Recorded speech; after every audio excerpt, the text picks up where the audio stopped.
Shalom, dear friends, wonderful to be with you. Today we are going to have a very exciting program, and thank you, AnaRina, for coming. This is wonderful. Me. So you're from originally from South Africa. Correct. And you make Aliyah a few years ago. You work with the Jewish agency to bring people in Immigration, Aliyah as we call it. That's it.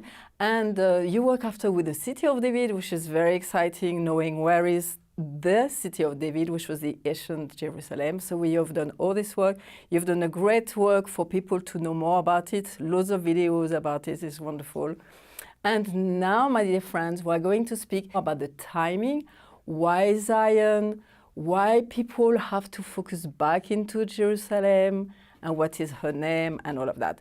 You know, if you remember, Jerusalem was a beautiful city, but small, and after you had the exile, all the Jewish people going all around, they were dispersed in the world, and Jerusalem just went to sleep. And I like to call her like the sleeping beauty. Mm-hmm. There we go. Yeah, and it's like there is a passage in Isaiah, let me see, Isaiah 42, and it's written, "Speak tenderly to Jerusalem, to Jerusalem." And there, when I look in Hebrew, it's like speak to her heart, which is even more like, it's very important. So thank you for coming, thank you to speak about that. You have now a new, you are doing something else, you're like in a new step, and is aligned with Zion. Correct. Which is beautiful. Do you want to speak to us about it? Natalie, I'm so excited. Yes, I started a new initiative because of all the things that I saw that's happening with Jerusalem itself. I thought it's so important to get people to align correctly with Jerusalem, and we will talk a little bit more about that. I want to touch on two things that you said. The first thing is, it's, in the Jewish tradition, it said when God created the world, He gave 9/10 of beauty to Jerusalem. Means a tenth went to the rest of creation. So can you imagine how beautiful this city actually is? And that's why we have to really look with spiritual eyes where she was and where she will ultimately be again, a praise to the earth. And what is interesting is that when Abram came to meet with Melchizedek, Melchizedek was the king of Salem. And in Hebrew we say Shalem. And it's the same root word as Shalom. Exactly. So Abram met with this king, the king of righteousness, within this city called Shalem. And Shalem is actually the foundation of the city of David, the ancient biblical Jerusalem. But something interesting happened. They broke bread together, they drank wine together like we do on Shabbat. But something that people don't always see is that Abram paid a tithe to Jerusalem or to Shalem. And here he comes and he partners with God, because God already put 9/10 of beauty there. And he comes and he puts the other 10th in there. So that's why we are always partners in bringing Jerusalem to the shalom, to the wholeness. Pray for the shalom of Jerusalem, which doesn't mean peace. Pray for the wholeness of Jerusalem. And that's how we have a task. We have a calling to be connected to her. The and other thing... Sorry. And I like to say, when you say that, it's like God called Abraham, and he was the first one who was calling into the name of God. Correct. But he had in mind that it was just not for the Jewish people, but like the nations. All the nations. Yeah. And that's why this is so important. The other thing is, you said that this sleeping beauty has to wake up. If you go to the verse that says, "Shake off your dust, arise, take your rightful place, O Jerusalem." The word there is hit na'ari. Na'ar means youth. So it doesn't only mean to shake off your dust, it means to wake up and to come back to your youth, to reawaken yourself. So she's literally waking up, and she's renewing herself while she's shaking off the dust. Wonderful. Now, we know when we read our Bible, we see Jerusalem, but there is another name, Zion. Can you speak a bit about that? Because it's like, I've learned certain things about it, but a lot of us, we didn't know, and I want the people really to hear from you. You know what? No, because it's important that we reconnect with her and with her people. And you are Jewish, and I think it's very important for us as Christians to reconnect and to join what God is doing with you in the city. And so here we go. Let us. Correct. Yeah. Wow, it's amazing. I just quickly want to speak about the name Yerushalayim, just to orientate ourselves, because Jerusalem is mentioned as Jerusalem or Zion. So in the Bible, 660 times Yerushalem, only a few times Yerushalayim. In that word, a plural, which tells us that there are two Jerusalems, a Jerusalem in heaven and a Jerusalem on earth. That's the word Yerushalayim, and it's very important that we call her that, because in that we connect the earthly Jerusalem with the heavenly Jerusalem, and very important to understand that the earthly Jerusalem plays a pivotal part in the redemption process. Let's get to the word Zion. Zion basically means in Hebrew something that stands out, up and out. So it's something that you can focus towards. It's something that stands out from the norm. And also if we say to somebody, you did really well, we say it was mitzuyan, which is also almost like mitzion, from Zion, mitzuyan. So all those words mean that there is something, a higher quality to this. And the word Zion, what is Jerusalem? Jerusalem is not only the city of David. Zion is not only the city of David. That's the lower city that was rediscovered by Charles Warren 150 years ago. Exactly 3 Jubilee cycles. The city ticks exactly on a cycle, and we can a little bit elaborate on that later. But also, it has Mount Moriah, because Mount Moriah is the place where the worship happens. That's the connection with God. Zion, or the lower city, the city of David, is the daily life, but also where the thrones of David was situated. So the royalty. Correct. But the Mount Moriah will be more the priesthood. That's it. And these two cannot be separated. In the Jewish lifestyle, those two always go together. And a Jewish king is there for one thing and one thing only, to pull the focus of the people to God. And that's why he needs to make sure that people understand the temple service. And that's why Jerusalem waited for David. David had to be crowned king over all the tribes, and that's when he moved to Jerusalem. When we speak about all these things, there is also, it's important for all of us, like the Jewish people who are coming back to Israel. So Jerusalem is back as the capital of the people of Israel. And this was in 1967. So again, it's important to see there is a timing. There was like the British mandate, there was the state of Israel, then Jerusalem wasn't in the hand of the Jewish people, but suddenly in 1967 they have it. We can see there is something happening and an acceleration. Can you speak a bit about that too? Let's break it down. Yeah.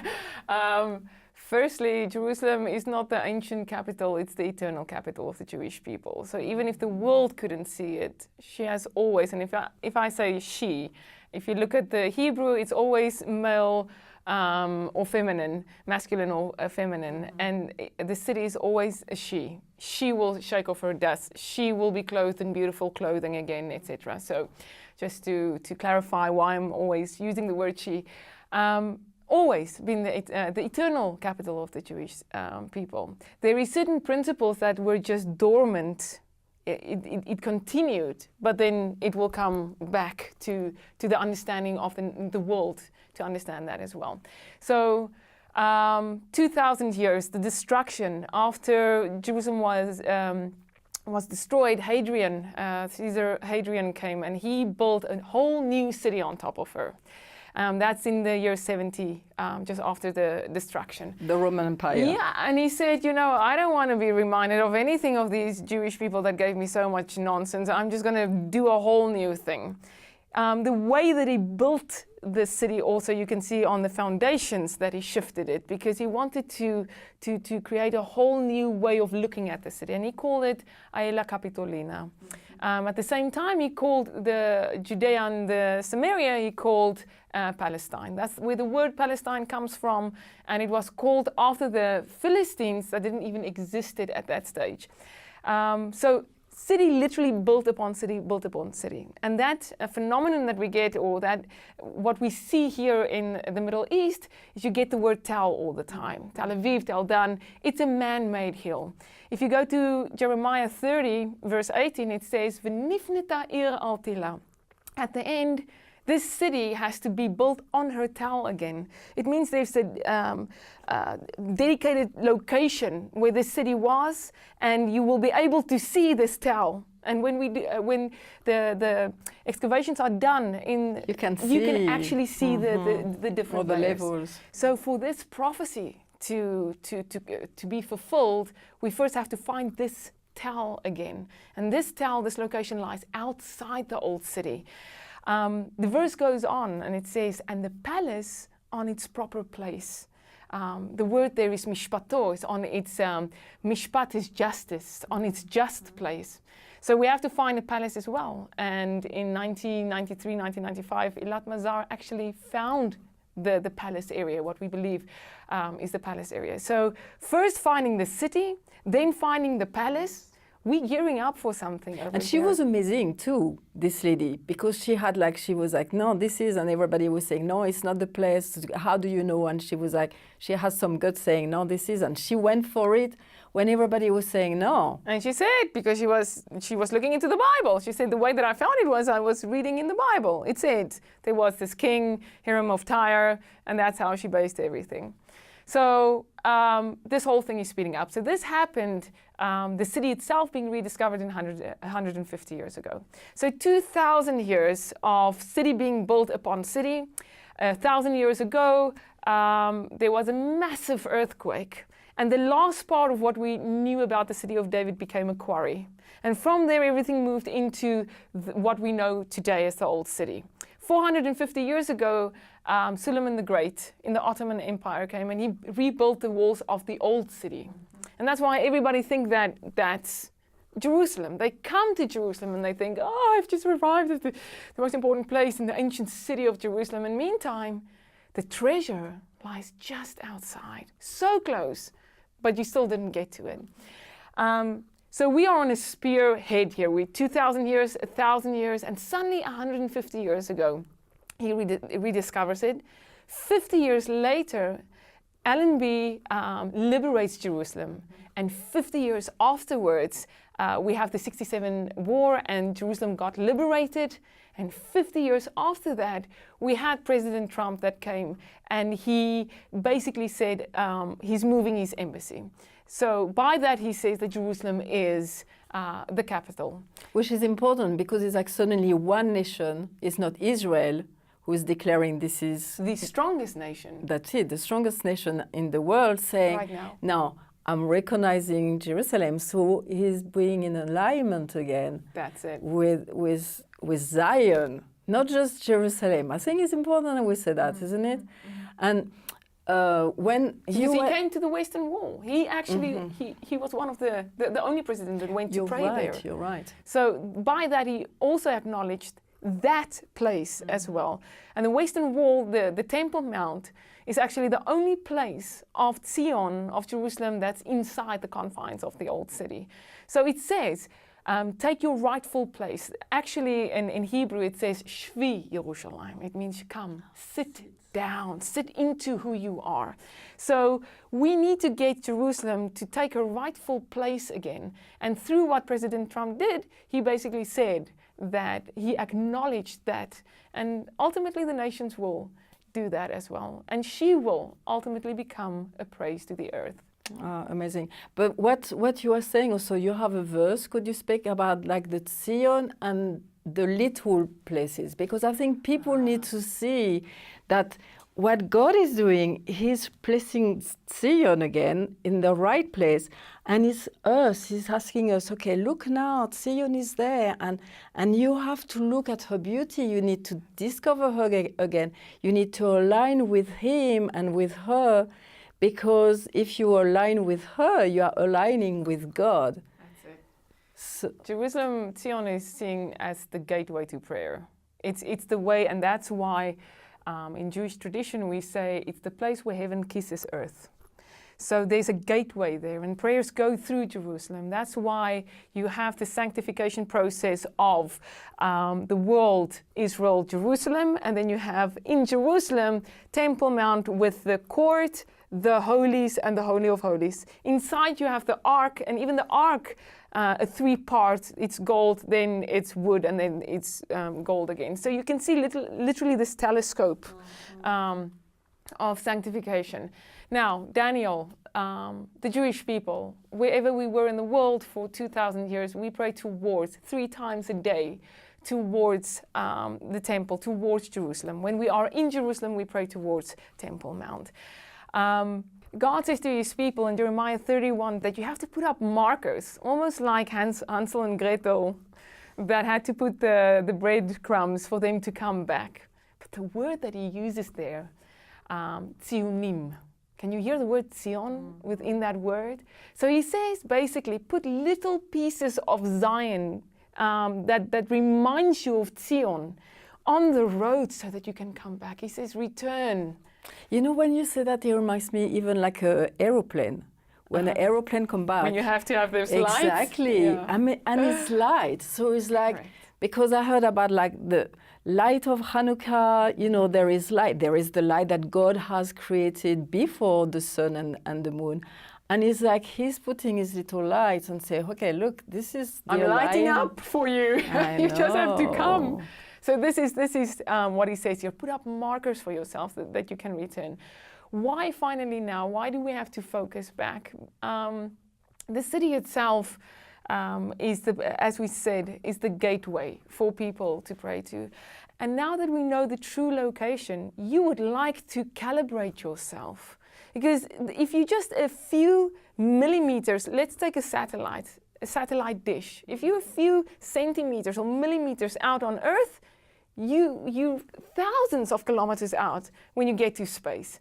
So the few meters, the 100 meters between where people think Jerusalem is and where it actually is, you want to calibrate yourself. You can calibrate yourself. For 2,000 years, we didn't know. Now we can calibrate ourselves exactly how to send your prayers. That makes you more efficient in your prayers if you know exactly how and where to pray to. Towards. So this is very interesting when you speak about these signals. When I arrived in Jerusalem and I was reading my Bible and seeing Zion and Mount Moriah, at the end of reading all the Psalms, I'm like, okay, this is Mount Moriah, this is the Temple Mount. But when I go in the city, it's written Mount of Zion, which is where there is the tomb of David. So I was like, hey, something is wrong. And I spoke with an archaeologist, and he said, no, who is working also on the Temple Mountain with all the digging that they are doing. And he said, no, you're right. Mount Zion is Mount Moriah, and what they wrote is something different. Can you tell us a bit why is it like that and how it happened? How did that happen? Yes. You know, many times, almost always, when you need to get to something very specific that God wants for you, there are a lot of mixed signals coming your way to try to pull you off your direction. So the first thing is the old city is so in your face there that people just go, and it's old, so it can only be that. And then we have to go 450 years old. We're talking about 3,000 years old. The walls, many times when I walk through the old city, I see really people sincerely praying, believing that they are watchmen on the walls of Jerusalem. And then I shout at them and I say to them, guys, but you are on the wrong walls. You have to come to the 3,000 to 4,000 year old walls where Isaiah actually stood when he called up the watchmen. That's the first thing. The second thing is Mount Zion today, there wasn't a city there in the time of King David, which is very, very interesting. The city of David lies between the Tyropian Valley and the Kidron Valley. So after, in the times of the Crusaders decided, listen, we've got something new, we believe in something new, so we're going to just create a new Mount Zion as well. So they shifted literally the real Mount Zion, which is Mount Moriah. That's They it. shifted it to a different hill, just across the valley, just across the valley. But this is replacement theology. No, seriously, it's Correct. replacement. But it's like he makes us like looking at the wrong way. And as you say, God is putting markers now saying, hey, look, okay, this is the right city but this is not the exact spot, and you need to shift. But on your map today, it will say Mount Zion, and people will go there, and they believe that they're on Zion, they're on Mount Zion. It is a very important hill, though. In the times of Hezekiah, if our viewers remember, the two kingdoms split. Yerovam, basically the king Yerovam put some barriers in, and he said basically that the people can't come back. And then when the 10 tribes got exiled by the Assyrian exile before the Babylonian, they got dispersed over the world. But a few of the refugees were running down to Jerusalem. And Hezekiah realized that the city is too small to be able to contain these people and to keep them safe. Then he built a massive, massive wall to be able to contain and keep these people safe as well. So that's when the city basically got enlarged to that hill. And you can see that that part was actually to keep the refugees of the 10 tribes safe. Mm-hmm. So it is an important hill, but it is not Zion, it's not Zion. Mm-hmm. And it's so important that we are going back like in details. And again, the Torah, the Bible is really saying these special things. Now, you have here on the table the name Zion. This is very important for me. I got a very special scribe from Jerusalem, sitting in Jerusalem, writing this. It is on the Torah cloth, so you can see that it's from leather. It looks like paper, but it's actually leather. It's parchment, the way that we use to write the Torah. Mm-hmm. It's very important. I want to say, just on a side note, the Nazis, when they burned the Torah, sometimes they would take the Torah scrolls and they will make lampshades or shoes or jackets. It's a very hard thing for us to even imagine what they did with that. But it's because it was made of leather. So it's a very, very thin leather. On it's written Zion, and it says here, for God chose Jerusalem.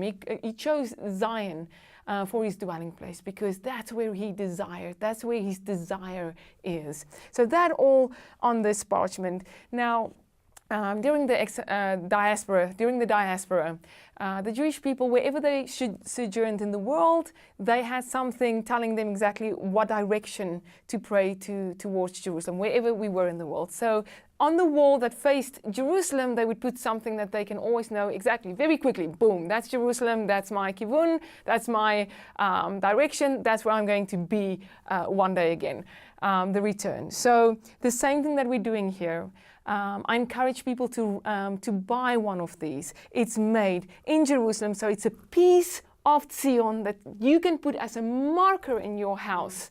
And you can, when you pray, obviously we don't pray. As Daniel was doing that. That's the in same exile. Principle. Mm-hmm. It's the same principle. We're not praying towards this. This is only an aid to help us to pray towards the gateway of prayer. And I would like, if you are serious about actively aligning yourself with the true location that we know right now in our generation, then you can participate in this. And for your family and your friends, I would like to see something like this in every house, so that the world can start focusing back to the place that God desires. If he desired that, we want to desire that because we love him. Thank you very much, AnaRina. And it's wonderful to know that 9/10 of the beauty of the world has been given to Zion. We're going to align also with Zion because we love God. I want to see what he's going to do next week, next month, next year, in the coming years. And from AnaRina and from me, bye, and see you next week. Shalom, dear friends. Wonderful to be with you. We are looking today at Genesis 12:3, which is very interesting, a beautiful verse, which is, I will bless those who bless you and curse him that curses you. Now, first of all, who is speaking? It's God, and he's speaking to Abraham. And if you remember, when we speak about Abraham, we say he's the friend of God. He's not just the friend of God. It's written in Hebrew, Ohavi. And Ohavi comes from the name Ahava, which is love. So it means that Abraham is the lover of God, not just the friend of God. So there is a strong relationship between them. They are connected together. So when God is saying, I will bless the one who bless you, it means that they really acknowledge not just Abraham, but the love that God has also with Abraham. So it's all part of that. So if they bless Abraham, at the same time, it means that they are blessing God, okay? So the verb I bless is coming from the word berech, which is the knee, which means to submit, which means to honor the one who is kneeling down, you know, to like with a king, and the one that you bless, he will bless the same way. Okay. Now, when we look at the one who curse you, I will curse. There in Hebrew, it's a totally different word, which is very important because it shows that is a bit different. So the one who curse you, when we look there, is mekalelecha. Okay, and when you look inside, you can see kal, and kal means light. So it means the one who has contempt is the one who can dishonor you, who take you with contempt. So it means that when somebody is like that with you, God say, I will curse him. And their curse is different. It's like he will have a curse. It means something will be taken out of him. So you can see like blessing is the same name, but curse is a different name because it depends on how we are, and God reacts in a certain way depending if we are blessing or if we are cursing Abraham. And it's important. We can see in the Hebrew language more something defined, and it makes us understand more God and his word. Isn't it amazing? Okay, we will see you next week. Bye. AnaRina, thank you for coming. Thank you to speak to us. Isn't it amazing? We can hear so much about Zion here. And AnaRina's website is alignwithzion.com. You can go and look for more information from her. When you come to visit Israel, you can be with her and she can teach you even more than what you heard today. And from AnaRina and from me, bye. See you next week.